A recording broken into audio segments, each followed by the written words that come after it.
What is the title? What is title? What is the But if something happens down the line, you can't come You're to on your us. own. So you're on your own. What happens to their money if there was a dispute? If the other party doesn't want to release? They would go to court. Okay. All right, welcome everyone to another episode of the Real Estate Talk. And as usual, it's me and my brother in crime, Leo. So today we're gonna be talking about something really, it's exciting to know about, but at the same time, too much people often dismiss, which is the backbone of every transaction in the real estate market.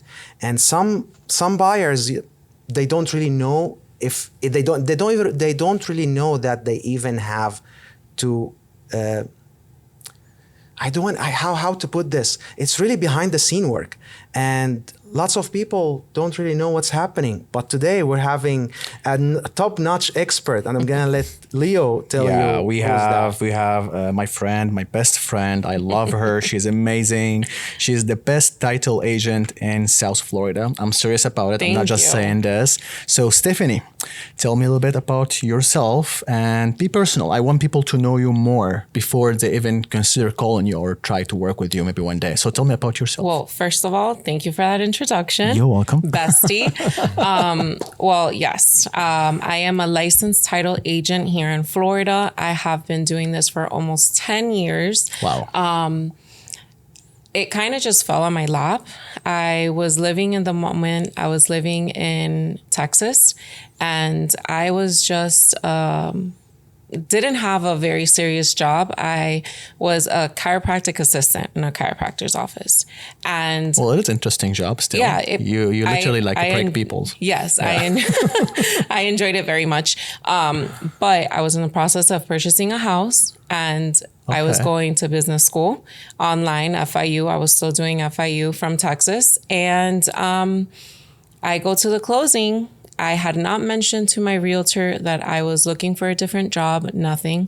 But at the closing table, my realtor goes to the escrow officer, which is the owner of the company, and goes, "This girl right here, she's got something. You need to hire her. She will kill it in this business." Okay. And he's like, "Oh, actually, we are looking for someone." Okay. And you started there? And I started. In Texas, not even in Florida? In Texas. So what brought you here? Well, I'm from here. I moved to Texas for a little bit because my husband at the time lived in Texas. Okay. So for the military, we lived there. Okay. And I moved back. And coincidentally, my best friend also started working in title. Wow. It just happened. And she was going on maternity leave. And she tells her boss, "Hey, my friend moved back from Texas and she can cover me." So I kept on doing title here, and it's actually very similar. So you start title and job just after you purchase your first home, or in the way you were purchasing your first home? Yes, when I was signing to purchase my So first right home. now, you really can tell us like how important is title company, because you've been there. Yeah. You've been there. Yeah. Wow. Yeah. 10 years you've been. I love what I do. Okay. The day-to-day hustle is definitely stressful. Okay. Because you're, like you said, we're the backbone of a transaction. And many times people don't really realize it until it's 2 days before closing and they're hounding the title company that they realize. But we deal with everyone in the transaction, and they come to us to know the update. So what is the company you're working with? Or what is your company? What is your title? I work with New World Title. Okay. I'm the branch manager for New World Title of South Florida. Mm-hmm. I consider it my baby. We opened it in 2021, I believe, and we've been growing it. And we're the top JV in New World Title. I'm very proud. That's amazing. Yeah, That's amazing. I really love it. I love working with the realtors. It's, I'm very personable, and I feel like when you love what you do, even on the stressful days, like you look to bring everyone to the closing table. And I understand being a purchaser myself before. I have sold before. I know how important it is. Well, let me stop here because you said something very important. When you love what you work or what you do, you just like, regardless, even if you stress, whatever, you just always bring the best of yourself. Yes. Yeah. That's amazing. That's so important. Realtors love you too. No, we love working with you. You actually make the transaction possible. Yeah. Without you, I don't think any transaction would ever close. And with that, guys, I mean, today we're going to cover lots of important things. You know, what is title insurance? Why title insurance is important, and when do you need to have one? When do you need to work with a title company, and why does a title company does something else called escrow as well? Mm-hmm. So we're going to cover all of that and a lot more. Just keep it as a bonus.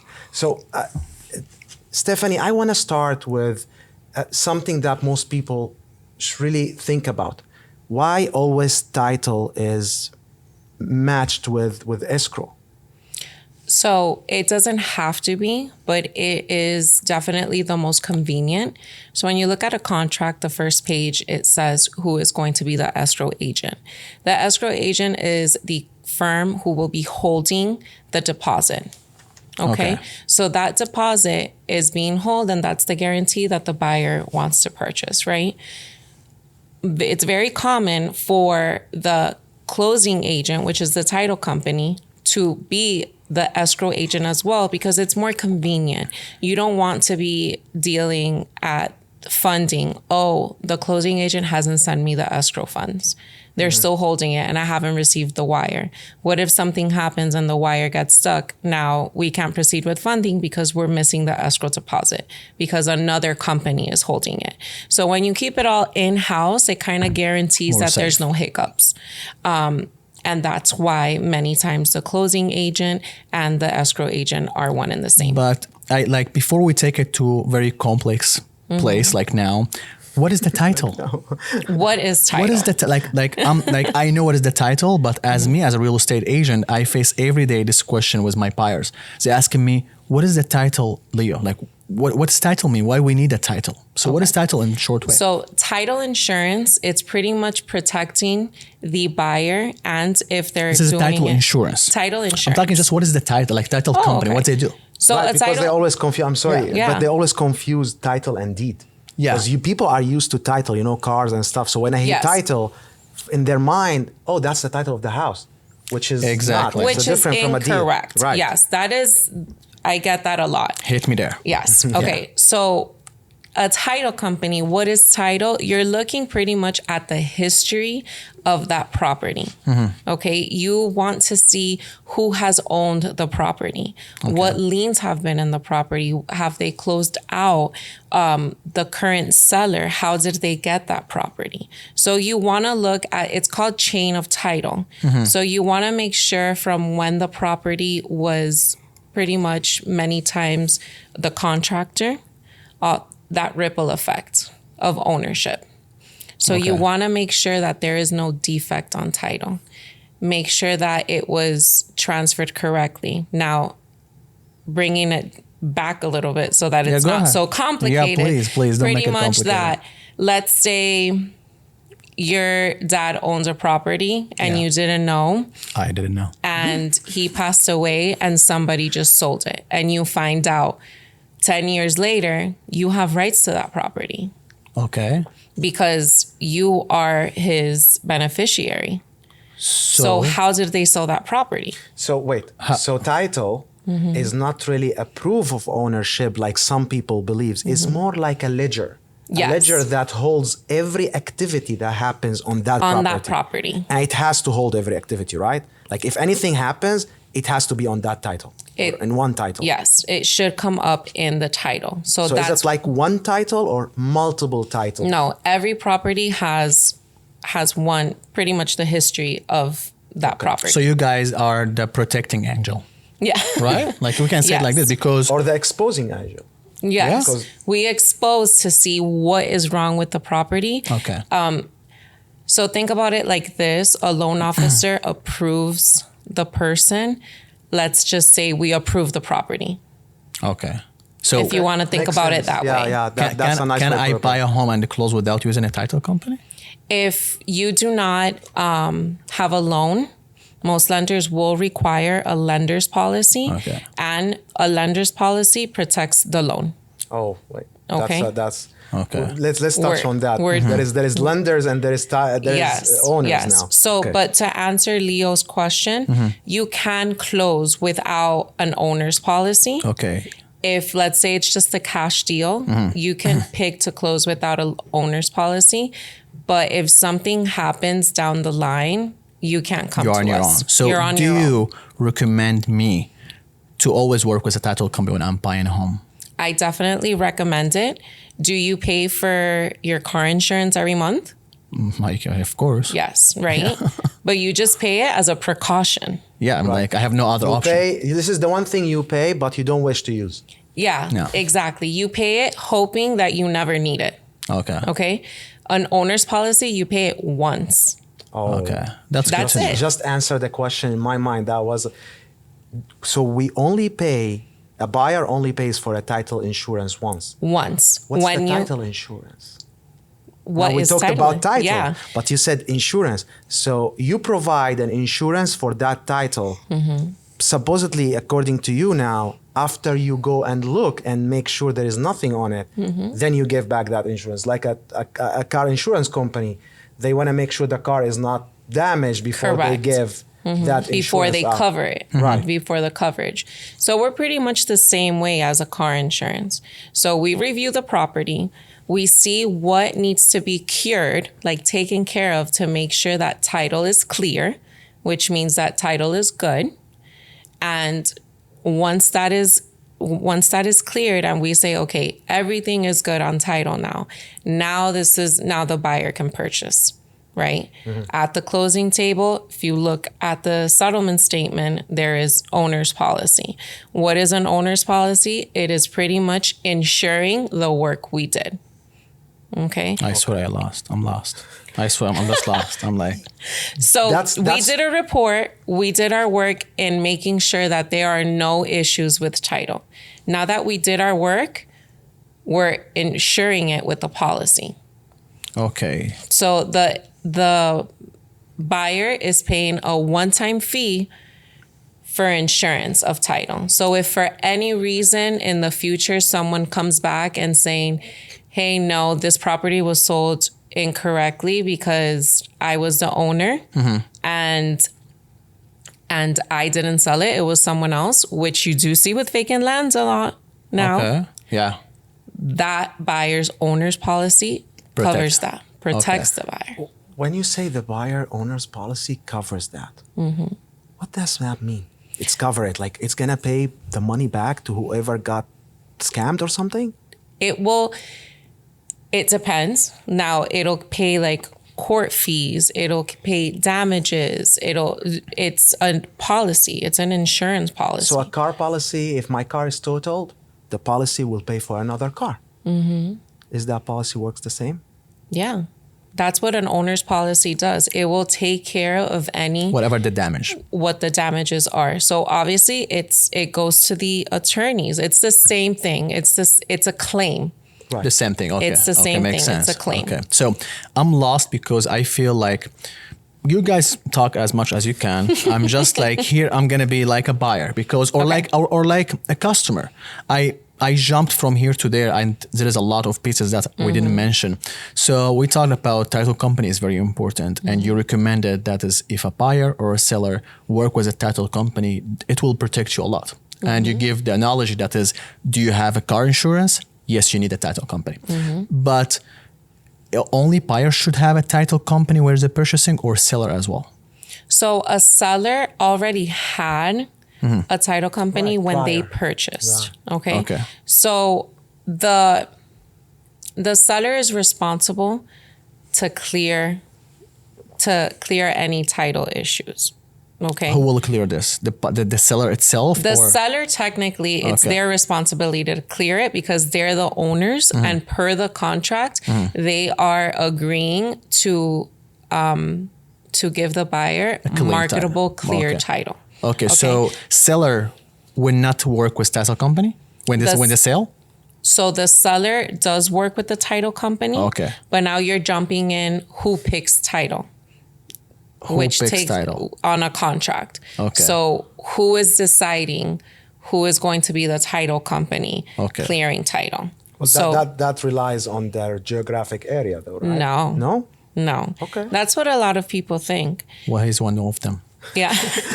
So the contract has 3 options.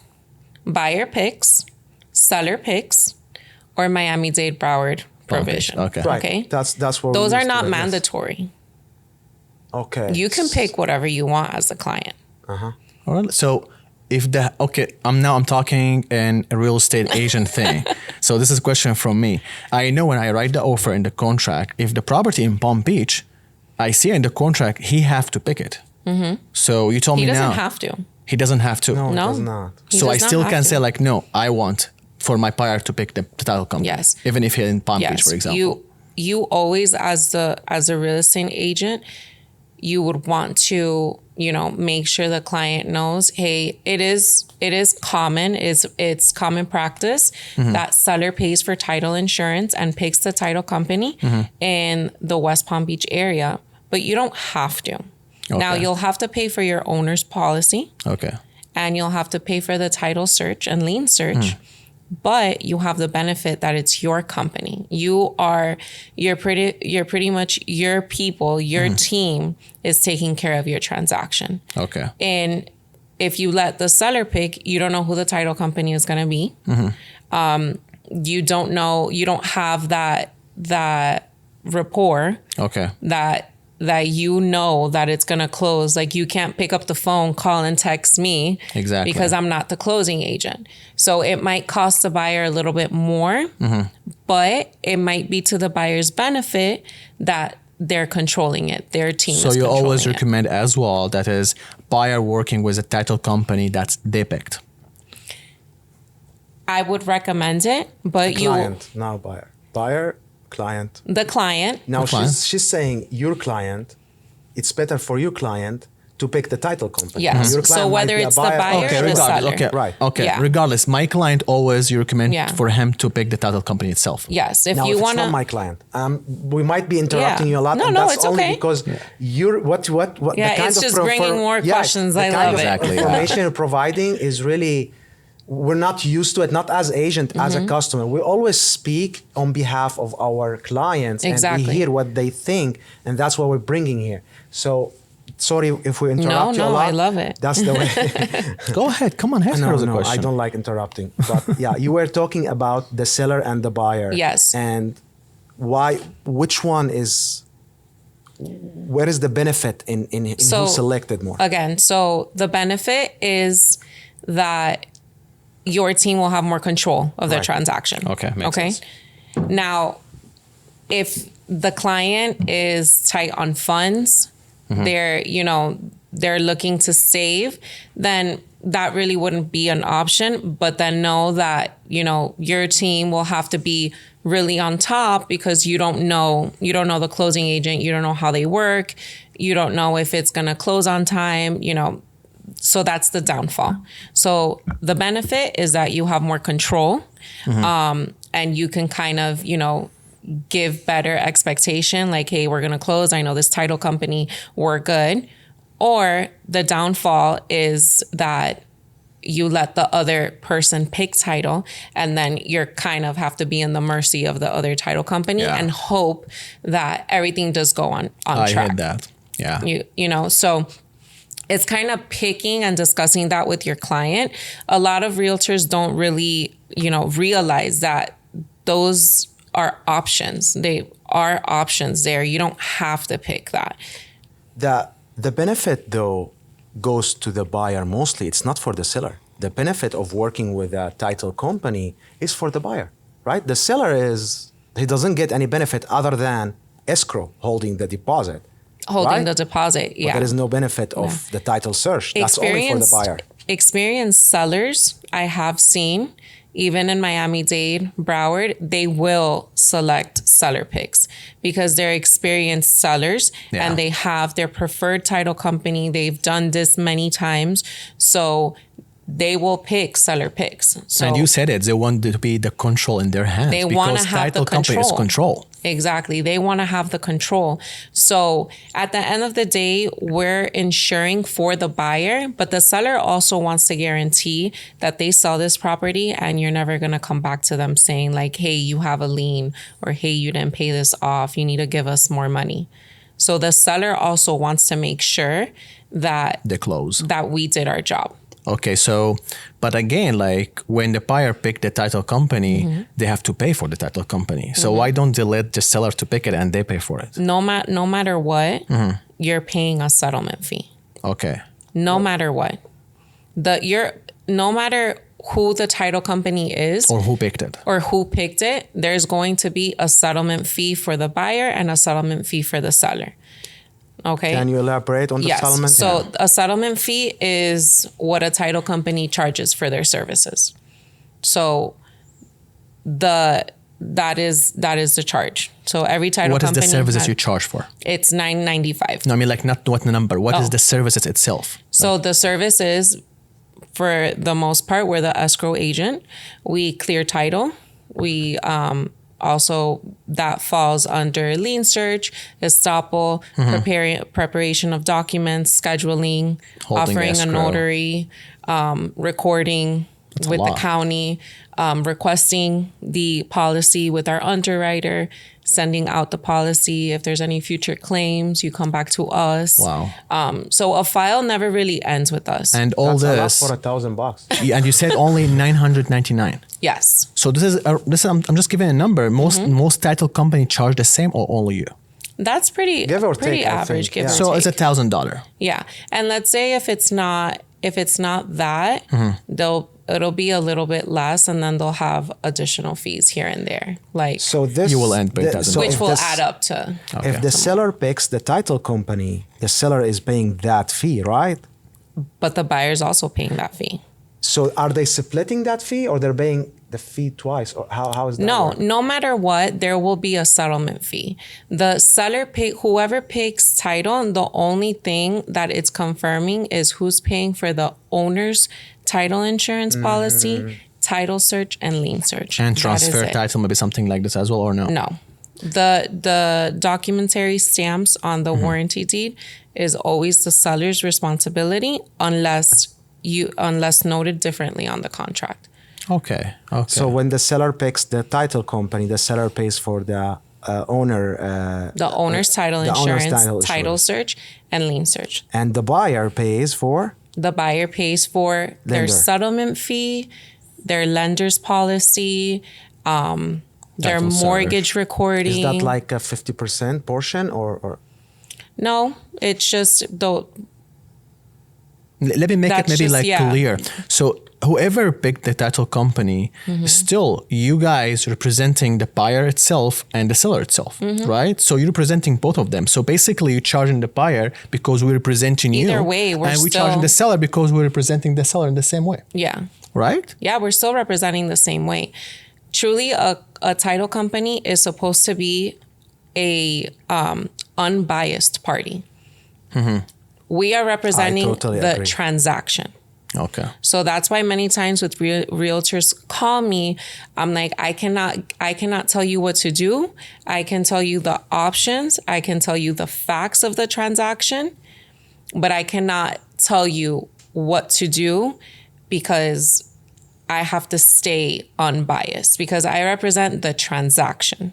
That's probably I was looking at him like a confused cat. Yeah. Because they can't represent either or. They represent the transaction The itself. transaction, yes. Unless the seller hired Yes. you to represent him in any matter, right? Correct. Otherwise, you're not representing any person, any client. Correct. Okay. Yeah. No, The representing the only- transaction, yeah. Yes, the only time which in Florida, whoever is the closing agent, which is the title company issuing the title policies, they can prepare documents, both for sellers, both for buyers, right?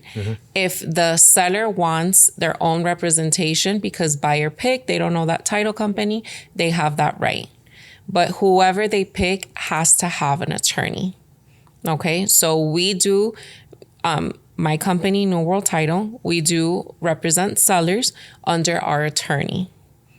Okay. So you have to have an attorney. It's the same situation where it happens with us when you represented my seller, even though the escrow, the title and escrow was picked by the buyer. So we have now two title company Correct. working on the same transaction. Correct. But your role as the seller representation is totally different from the other. Correct. Can you tell me a little bit about that? When you're just doing a seller representation, you're assisting the seller in making sure that title is clear.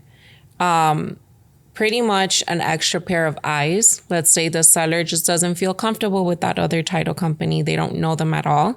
So that's when myself and our attorney step in, review, and make sure that the documents are done correctly, that we are on track to close on time, and make sure that title is properly cleared so that no one comes in the future telling that seller, hey, we're missing items from a file you closed 5 years ago. And that's just an extra measure, right? And that's just an extra measure. It's just an extra measure. Correct. That went a long way with the transaction we closed. A long way. Yeah. Without having them representing the seller at that time, it would have ended really bad. So that is a benefit of when, let's say for whatever reason, the seller doesn't want to pick title. Like let's say in Miami-Dade and Broward, it is common for the buyer to pick title.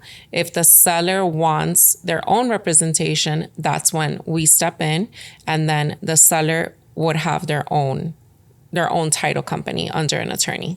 Okay. So let's talk a little bit about the insurance, the title insurance. We talked a little bit, but what is the examples? Like what could happen? Give me. Oh, come on. I love you. I told you she's my best friend for that reason. Okay, give me the examples. This is my arena. It really shocked me because there was a sale last year, very recent, and it was an estate probate, right? So those can be tricky. Yeah. Okay, and they're very common right now. So there was attorneys involved. They got the order, so you were representing the transaction. I had both sides. Transaction. Okay. I had both sides, so I'm representing the transaction.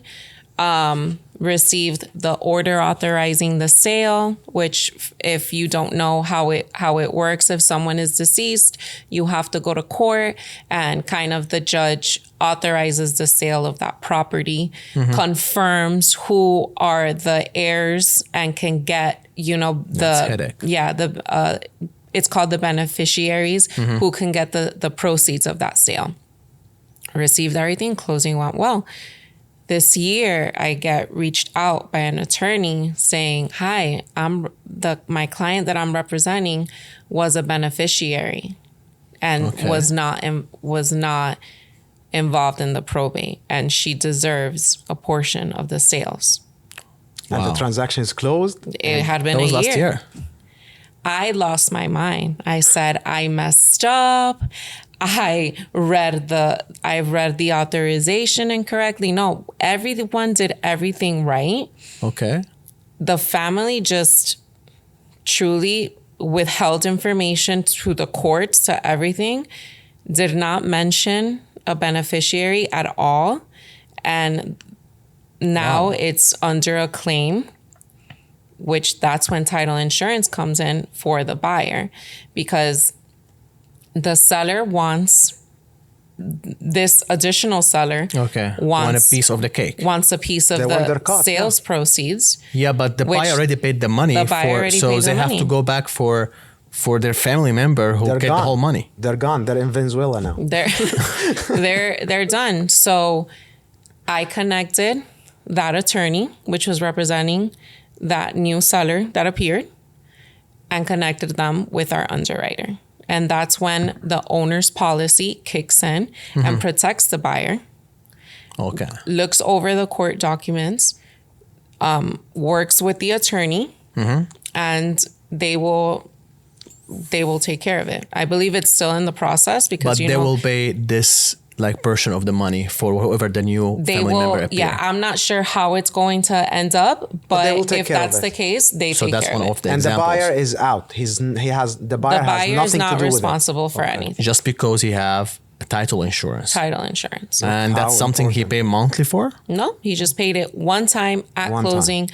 Probably Not doesn't annually, even... one time in life. One time, as long as you are the owner of that property, you have your owner's policy is active. So now people will think like, oh, of course, one time that's going to be thousands of dollars. How much is the title insurance? She just said. It just depends on the sales price. It could be $2,000. So what is the percentage of it? If we So say, it's a calculation. Okay. Rough number, it like is- if the home is $500,000, $500,000. About $3,000, $4,000. That's it. Yeah, one Lifetime. time. As long as you are the owner. Now, if you do a quick claim deed, Okay. you deed it out, Or sell it or anything. or you're sell out. it, you do not have. That's beautiful. That's nothing.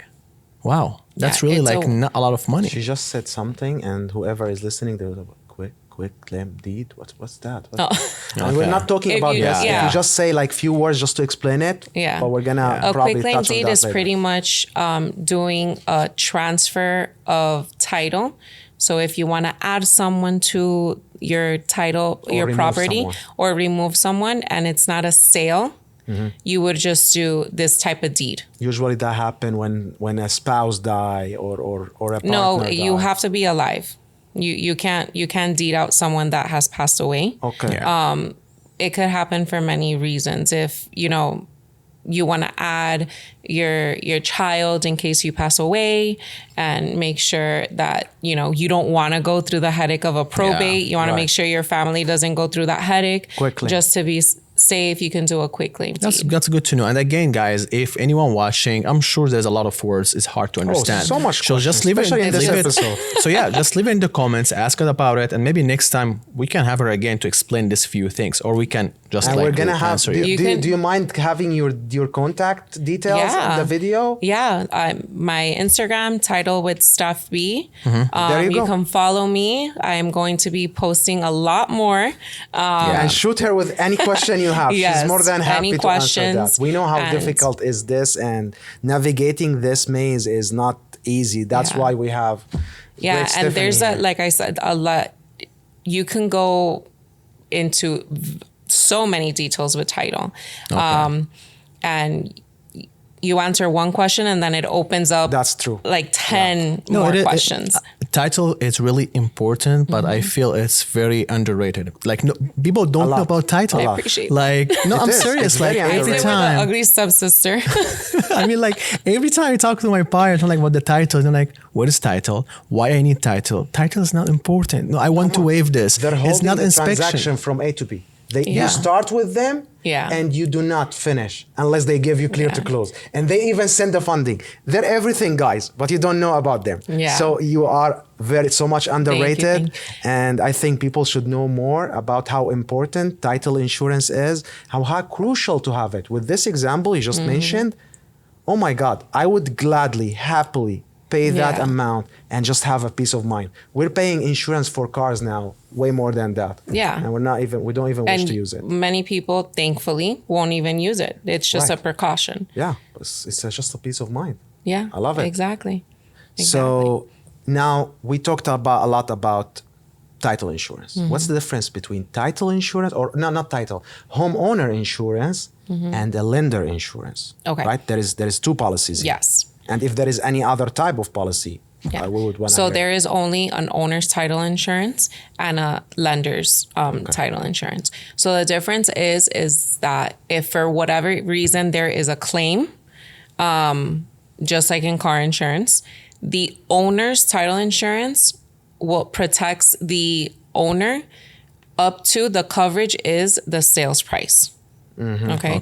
So if they purchase for $500,000, their owner's title insurance coverage is up to $500,000. So it doesn't Price matter if versus. the house appreciate in a year or two and just doubled in price, the coverage Correct. still goes. The in. coverage is for that amount. That's a good piece of Yeah. information. Okay. Same for the lender. It protects the loan up to the loan amount. So let's say Protect any the loan claim, from what? any claims, because if for some reason, let me think of a loan claim, because those are I very mean, like protect the loan from what? What's gonna happen after I closed and I have my loans going on? What could happen to my loan? let's say it was recorded incorrectly. Let's say Like I woke up and I have extra money I have to pay? No, Like you what won't kind have of to. peace of mind a lender want to have an That's insurance like that's a this? requirement that lenders have to insure their loan in case any title defect for whatever reason. Okay. If for some reason they have to re-record or anything like that, any issues with the mortgage end for some reason, like let's say if the claim is for the owner and it ripples into the mortgage for whatever reason it could be, the lender is covered as well, up to what they lend the owner. So That's that cool. first one, the title in the owner's policy does not kick in for the lender, or the lender cannot utilize it. No. Only the owner. That's Yes. why Okay. they need their own. And that's why they require it. And when you're purchasing and you have an owner's and a lender's, you get a discount. Okay, I like discounts. It's affordable. And is it less expensive, same price? It'll be less. It will be less Yeah, expensive. it'll be less. It's Who called pays a for that simultaneous credit. That's what it's called. And if the buyer is picking, the buyer picks for their owner's policy and their lender's policy. But no matter what, the buyer pays for their loan policy. That's makes right. sense. Yeah, That's makes what- total sense. I just had this recently where the seller picks the title company and he's paying for the owner's policy. But my buyer still has to pay for the lender. Yeah. And that's when we decide, like, why the lender? Well, you have to pay for it. It's the lender, and the seller will not pay for it, even though they pick that thing. But so it's not as expensive as the owner's policy. If you're getting the simultaneous, You will have a discount. It'll be a discount on the policies. And I feel like we covered a lot of things, and most of the thing about the insurance. Let's go to something else now. What is the title search? The title search Yeah, I know. is the history. That's Okay. what's going to tell you what is currently on title, which let's say what the current owner has. So if Okay. the owner has 2 or 3 mortgages, it'll say that that's what it does. It searches the property and it tells you what is on the title of that property. So what kind of things I could have in the title? It'll have payoffs. So it'll tell you need to request a payoff for this mortgage. So if you have more than one, it'll describe it there. It'll also tell you if there's any liens. And that's where people get confused.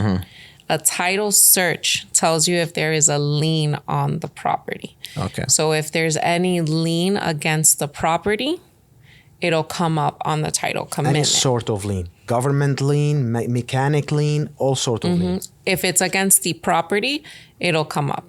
If it's against the seller, it might come up as well if it attaches to the property. Like, IRS liens, they attach to the owner's property. They call this like general lien, where the lien is on the person himself, and then that should affect the property because if he owns it. Yeah, it can. The way that the seller can get out of taking care of that lien is if it's their homestead. Okay. Since we're a homestead state, homesteads are protected. Okay. So that is a way to get out of that. Good. Liens, That's a good one to know. liens and pay off, and what else? Title search. It'll also tell you confirm the taxes.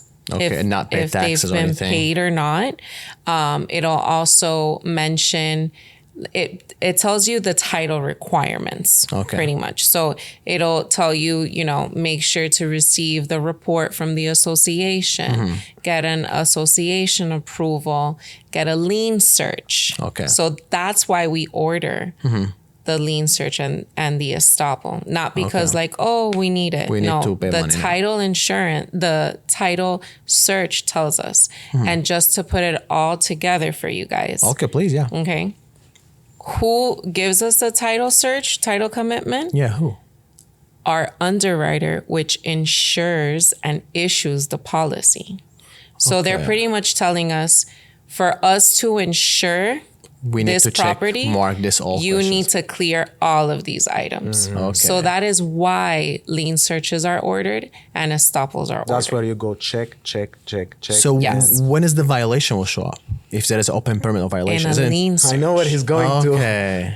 That is So everyone gets so there's a confused. title search and the lien search. Yes. Title search show the liens, show the tax, unpaid tax, and you mentioned the payoffs. Any payoffs, any liens. That's it. And then when you go into liens, When you order a lien search, which this is why it's so confusing, because it's called a lien search. Okay. Okay. So if there is a lien on the property from the city or county, you're going to see it on the title search, which a title search is called a title commitment, just so that no one out there corrects me. Okay. It's a title commitment. Okay. So the title commitment, it will come out if there is a lien against the property. Okay. On the lien search, since it's a lien from the county or the city, it'll show up as well. But it'll show up more as a violation, citation. Open permits. Yes. And then in the details of the report, it'll say claim of lien because now that violation has turned into a lien. So there's steps to it. I'm going there because I hate the lien search. Yeah. I hate it. I love it at the same time. I hate it when I'm presenting the seller. I love it when I presenting the buyer. Yes, I had this experience with you, of course. You know that is like just a lien search being done and show up a day before closing. A big violation come up, a big violation, which is stop us from closing. And we close after a month and a half because of this violation. So how important is the lien search? Like really how important? The lien search is very important because the reason why you need to cure violations and citations is because those violations and citations can turn into liens. Okay. That will show up on title. So that's why it's so important. So water is lienable. So if you don't pay a water bill. Water bill. Yes. wow. If you don't pay a water bill, the water property. department can put a lien on your property. You cannot sell. Until you pay it. Yeah. You can sell when you pay it. Water bill. A water bill is lienable. So that's why you can't we give an hold money. insurance if you don't clear all of that. Okay. So that is the reason why the lien search. So the violations, all of that, you want to make sure that's another aspect of making sure that your client gets a free and clear property. Because why is your client, or if your client is the buyer, is going to be responsible for an open permit that the seller did work 5 years ago and their contractor forgot to close out that permit. And that could cost a lot of money. Yeah, it could be as simple as just calling the city and being like, hey, this permit wasn't closed, and they close it out and we're set. And those are my favorite. But it could be that they need to re-inspect. Could be hundreds of thousands of dollars. Needs to come back out. It could be a few thousand. Yeah, it could be a deal breaker. It could be a life breaker, because first of all, if you have a lien or you have like a violation that you're not aware of, they put the money in the tab, like penalties on it if you don't close it. So if you're not aware about it for like 5-6 years, let's say it's just $50-$100 fee per day. So if you're not aware about it for like 5 years, you might open your eyes and you have like $100,000 penalty on your violation. And the seller is gone. And you're stuck with that. Remember that house that was on auction, and they have it on the market for $200,000. Yeah. But the house is worth $600,000. So people freaking out. We're getting so much calls. Probably you heard about it. It's a great house. It has been like it was in the process of remodeling when like suddenly it's like everything stopped. And now the house is offered for sale. So we went there and we got him, like so much people got clients regarding that place. But then we started digging deeper into it and we found $2 million of liens on it. Yeah. $2 million. That's insane. And it's growing. And it's auction, right? And it's growing. It's for auction, yes. So why is it for auction? There isn't going to be a title search. There isn't going to be a lien search. There isn't going to be an owner's policy. So whoever buys that is buying it blind, as is. An investor is going to want to flip it and sell it that seller, whoever that investor is responsible for whatever payoff, for whatever liens, it's literally gambling. Whatever fines. So yeah, you got it for a deal. Is it really, if an investor bought it, they will end up buying $2 million of liability? If they purchase the property, yes. But I heard they do a different payment for them, like they like 50% discount or something. With the city and county, you can negotiate many times. You can negotiate, but you still take a risk. You don't know if whoever owned the property had a mortgage and you have to pay that off. I had that issue. I had a client, I had someone just randomly call, hey, I was looking for a title company. I want to use you guys. I bought this on auction. I'm going to send you the contract. Sent me the contract. We did a search. There's a mortgage. Wow. From how big? 10 years ago for $200 and something thousand. $200,000. Yeah. But the seller didn't want to pay it. He goes, no, that's not my mortgage. I'm like, but this is your property. That's not my mortgage. What do you mean that's not your mortgage? This is your property. So if you want to sell it, you have to pay that off. Wow. So do you provide a service for those people, like investors who want to go into auctions, but they don't want to go blindly? Do you have a service where they can like call you and they just want you to check that? Not deep search, but probably just to tell them. We can do a title search and be like, this is what's on title. And then they can decide.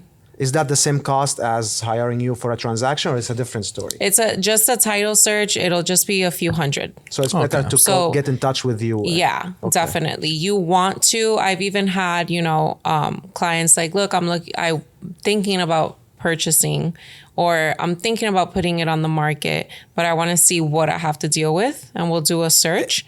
I think it's worth it. Yeah, for a few $100, you are one step ahead. They're either gonna go knowing that this is a great investment because they did their due diligence, or they're gonna go thanking God that I've dodged a bullet just because I put a few hundred. So both ways, I believe it's still beneficial. Yeah. Now, we heard great thing about title search, but is there anything that a title search or a lien search that cannot reveal? Anything that is not recorded. Okay. So a title commitment, everything that is recorded with the county. So if a seller took out a personal loan from Fred down the street, and they didn't record it with the county, but they created a mortgage, like a document, that's not going to come up. Yeah, but they can come back later on and record it. They can come back, and even if it's not recorded, they can show it. If it was a signed document and it was an agreement, they can show it. That's why we ask the sellers, like, hey, do you have any mortgages? That's why we send that info sheet that is so hard to get from clients. Yeah. That's why we do it, because we'll compare. Yeah, I mean, like, it makes total sense. Or if maybe like you did something in your house, you add a small room or you model and nobody know about it. And until you get the lien search and there's a violation for work done without a permit. But even sometimes they don't know about it. Nobody know about it. Yeah. So even in the lien search, it shows it clear. And one day it will show up somehow. Yeah. So let's say, for example, if you're purchasing in a city or county that doesn't do inspections, like don't require reoccupancies or anything like that, and you do work on your property without a permit, how are they going to find out? Yeah. No one does inspections of the house. No one does anything. So that wouldn't come up on a lien search unless someone, a neighbor or something, calls and be like, hey, they're doing work, and then it alerts. My client's situation, she did some work in an extra room. The extra room was existing, but they did some work. A bonus room. And that's very common here. And how they find out that's what she did.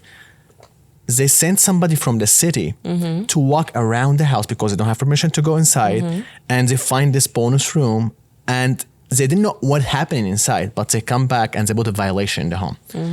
So now they cannot sell. They have to send an inspector inside the home to find out what is going on. So that must have been, the city is getting smarter with it. They're getting, I think what is happening is that maybe they see the property is for sale and they see how it's described. And that is not how we have it on property appraisers. So then they send someone out. That is correct. I put it in Zillow. Is that exactly how it I put it in Zillow for 4 bedrooms and the title was 3. But I didn't know that. I mean, like she told me it's 4. Yeah.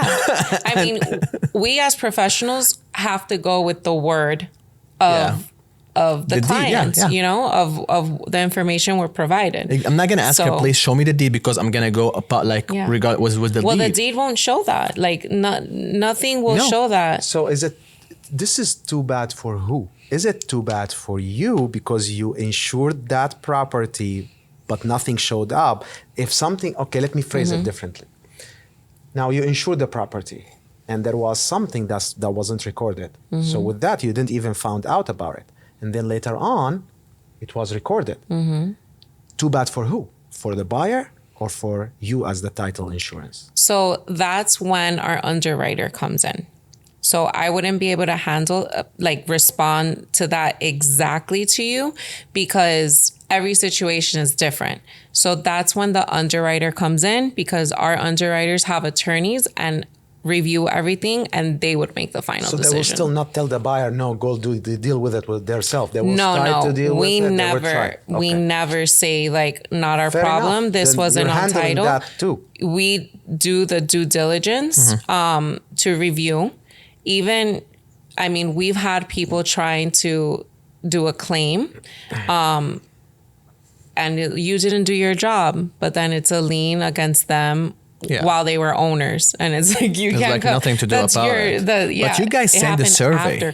You guys do the survey as well. So if you find out in the survey, the size is smaller or bigger or something wrong, that could open some questions there, right? Yeah, that's why the survey is sent to the lender. Okay. Because the lender we don't get a copy of the appraisal. We don't get a copy of the inspection. Correct. We don't get a copy of any of that.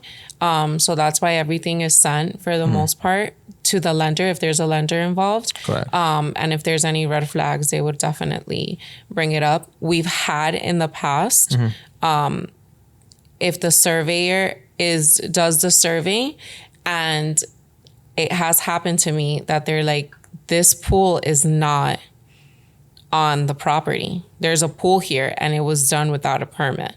Okay. So the surveyor brought it up to us and then we let all parties know. That's why survey is really important as well. And that opens up a whole other thing. Yeah, a survey is like an inspector who could sneak inside the house with a permission and see a lot of things and reveal a lot of things as well. Yeah, so that's another way that it can be discovered because it has happened to me. That the surveyor discovered it and they just didn't feel comfortable. They're like, I can't. I feel like we can make 10 episodes just questions about title. That's really so deep, and my brain is going zoom zoom zoom zoom. Like there's so much question there, but we can't ask all of them because again we have a time. Back. And thankfully we're gonna have you again and again and again. With the title and escrow and all of those problems. And we want to talk a little bit about condos, what's special about condos? I know you deal with condos a lot. And is there something in condos that's different from other properties or special about condos? That's one. The second one is how about assessments? Do you guys also find out about assessment or that's a different story?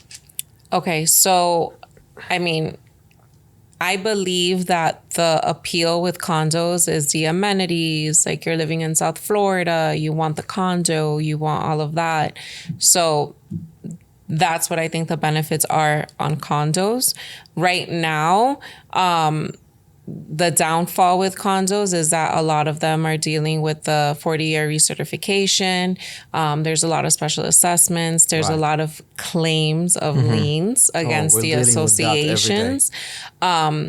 And that is a downfall right now. So if you are an owner of a condo and want to sell, you definitely would want to take advantage and call me and get a title search and see if there's any claims of liens or anything, so that you know what you're dealing with before you go under contract. Better be prepared than sorry. Better be prepared. I totally agree with that.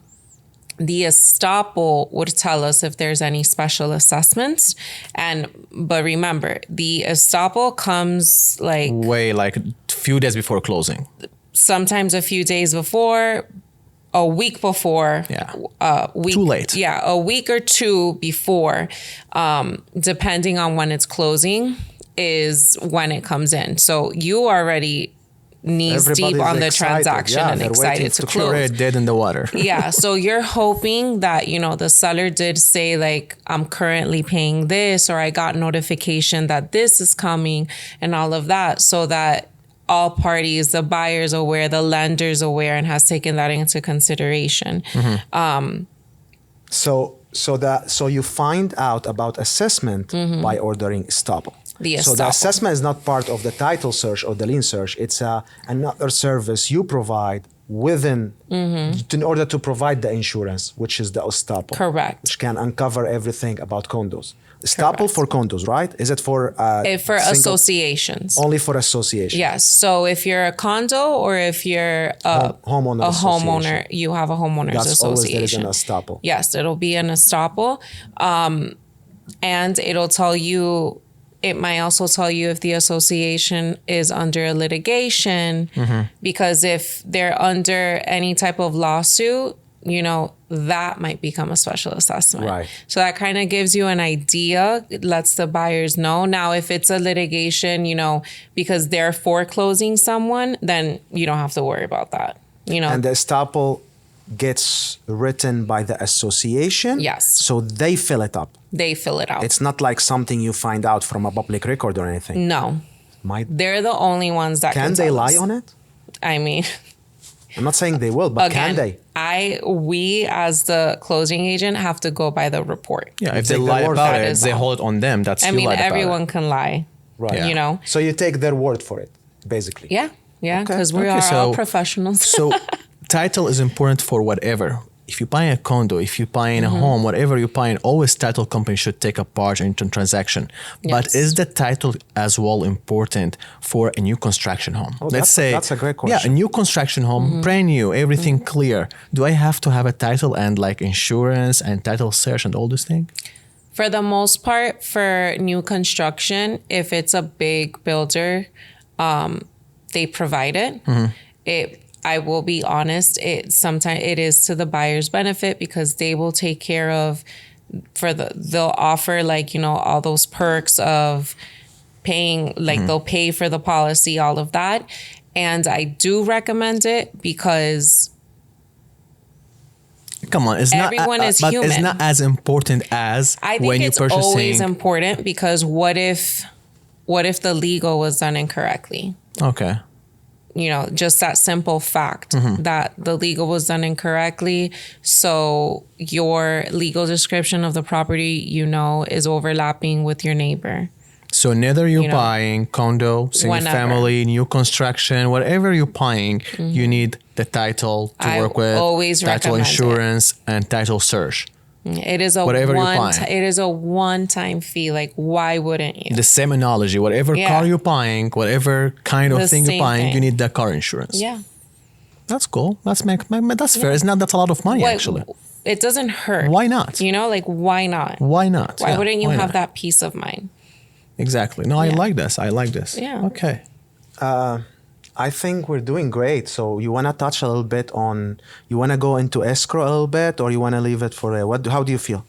Yeah. I mean, what questions do you have for me on escrow? But do you want to do it today? Is escrow, escrow, is that topic that we could dive really deep on, or no? Not really. Shallow? Then give it to me. Tell me what that escrow question is. What does an escrow agent do? Just hold the money. That's it. We're done with the conversation. That's it. Let's go. We're done. So you just use your account in order to hold that money under certain standards, right? Yeah. What are these standards? Well, You're- where do you release it? Where do you hold it? In a nutshell. Okay, so in a nutshell, if you are only the escrow agent holding the escrow deposit for a transaction, you are holding it until the transaction is closing, and the closing agent for that transaction is waiting for the escrow deposit. So you would release it to the closing agent. If the deal dies, that closing agent will use the same standards as a closing agent. I'm saying agent so much that I'm confusing myself. Sorry. Okay. So an escrow agent will still require a release and cancellation signed by both parties confirming who to release the funds to. They won't just release it to anyone because at the end of the day, a closing agent and an escrow agent is a non-biased party. So is there a time limit where you hold that money for? Let's say now both parties in a transaction and the transaction fell through Yeah. and the seller does not want to sign that release and cancellation, or the buyer doesn't want to sign it. Either party doesn't want We to will sign hold the funds until the matter is resolved. indefinitely. Until the matter is resolved. You're not even getting interest for that, like. No. And then we have to justify it when So what's the process in this case? If something like this happen, and we get this happens sometimes, so our buyers are interested to know what happens to their money, either buyer or seller. What happens to their money if there was a dispute? If the other party doesn't want to release? Is there anything that can hold them accountable? Is there any law that can kick in in order for someone to prevail, or no, they would go to court. They have to go to court. If the parties cannot come to an agreement, the next step would be litigation. You don't want to get there, but you would try to, agents would speak, try to come to a resolution. If that doesn't work, then you can do mediation, which is you can hire maybe like an attorney to mediate, try to get that resolved. When you say mediation, what happens in the mediation?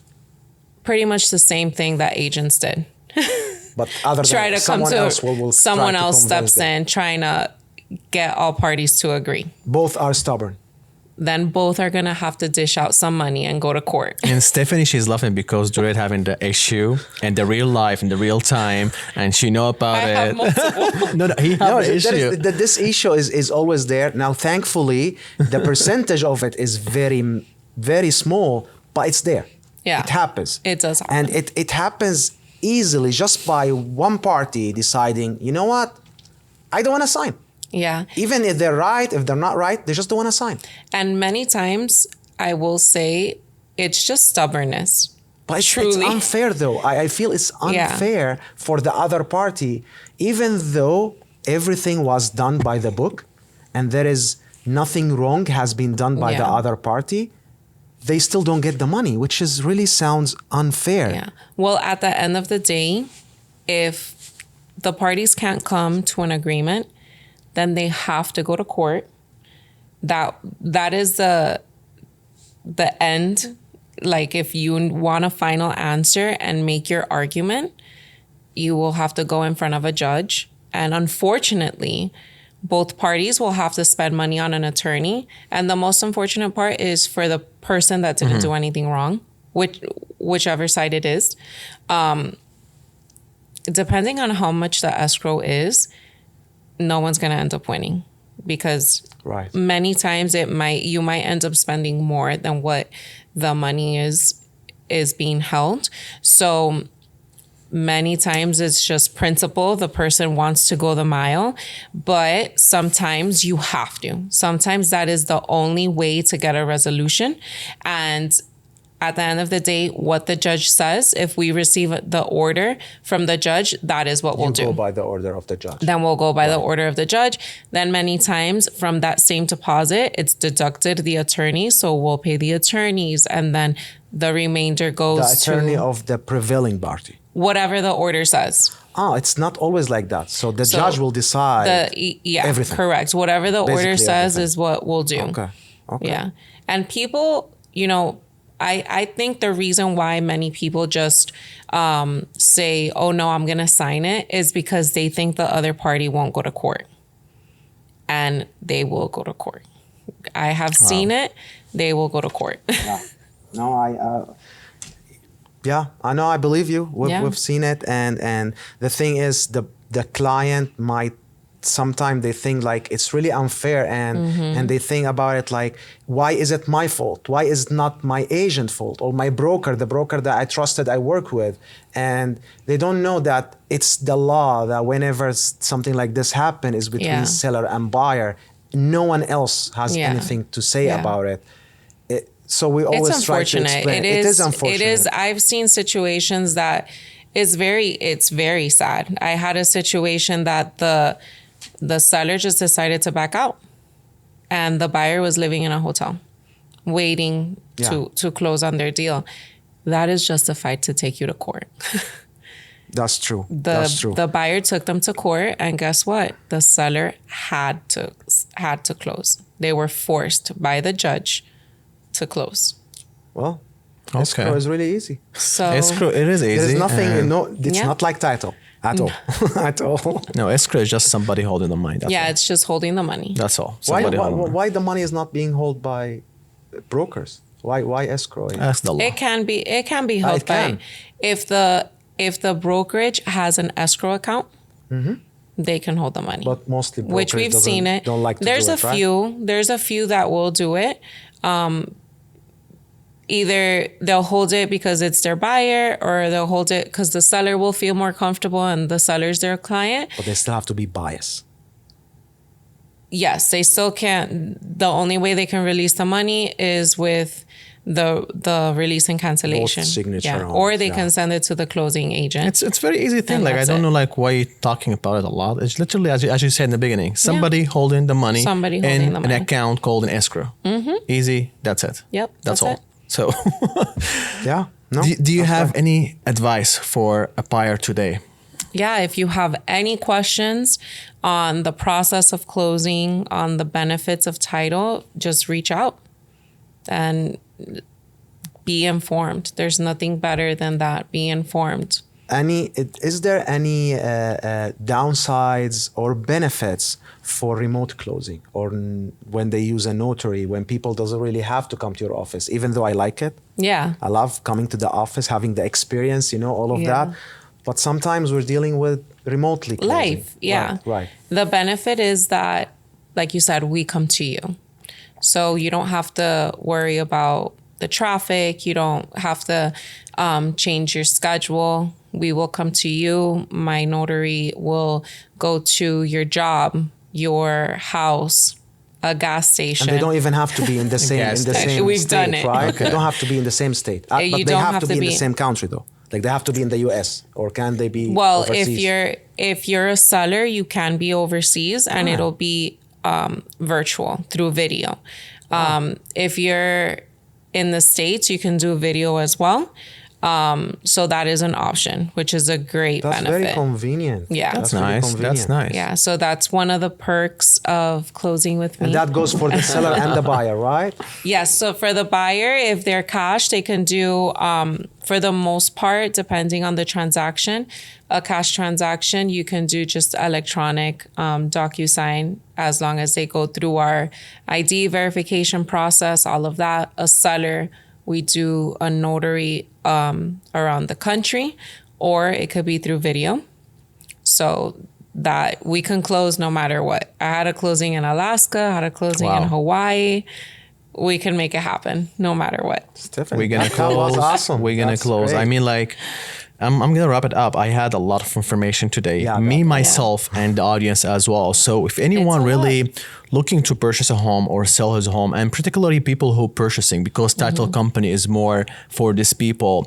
Title is very important, as you listen today. It's like, for me, it's really crucial in each transaction. If you want to protect your money, protect your deed, your title, It's your the- home. it's the so biggest it's really investment in someone's important. life. As you said, it's the biggest investment in your life. So don't stop just for $999. I'm not here to really like marketing for her or anything. No, that is something crucial for any transaction.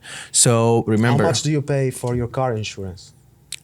Monthly? A year. I don't know. Monthly, I pay like $350 right. monthly. And remember this, that's not even an investment. It's a liability. Yeah. You're insuring a liability and you're paying way more. Imagine if it's an investment. Exactly. So remember your title, your insurance, everything. And if you are in South Florida, she's amazing. She's not just because I work with her, but she's a really amazing person. The company she works with, the information you'll find it down below, plus our information. If you have any question, just drop it down in the comment. Let's have a conversation. Let's have her again. If you want to have her again, drop it in the comments. Yes. And thank you guys. Thank you. Thank you, guys for having me. It was very informative. Thank you very much. Thank you. Wow.